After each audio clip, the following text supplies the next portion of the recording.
రాష్ట్ర వ్యాప్తంగా సర్వాయి పాపన్న గౌడ్ జయంతి వేడుకలు ఘనంగా జరిగాయి.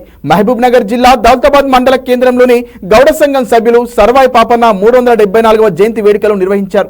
అంతకు ముందుకు ఆయన చిత్రపటానికి పూలమాలలు వేసి నివాళులర్పించారు. ఈ సందర్భంగా బీఆర్ఎస్ మాజీ వైస్ ఎంపీపీ మహిపాల్ రెడ్డి మాట్లాడారు. గౌడ సమాజానికి సర్వాయి పాపన్న చేసిన సేవలు ఎనలేనివన్నారు. వారి హక్కుల సాధన కోసం ఆయన చేసిన కృషి అజరామంగా పేర్కొన్నారు. ఈ కార్యక్రమంలో బీఆర్ఎస్ సీనియర్ నాయకులు, కార్యకర్తలు, గౌడ సంఘం సభ్యులు పాల్గొన్నారు.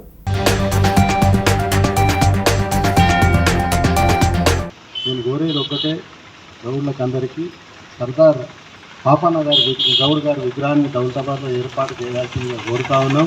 వారికి మన సహాయ సహకారాలు కూడా ఉంటాయి. నా వంతు కూడా వారు ఏం మోపినా కూడా సాయం చేయడానికి ఒప్పుకుంటున్నాం. తప్పకుండా విగ్రహాన్ని వచ్చే ఆగస్టు 18 వరకు ఈ విగ్రహాన్ని ఏర్పాటు చేయాల్సిందిగా వారికి మనవి చేస్తా ఉన్నాం.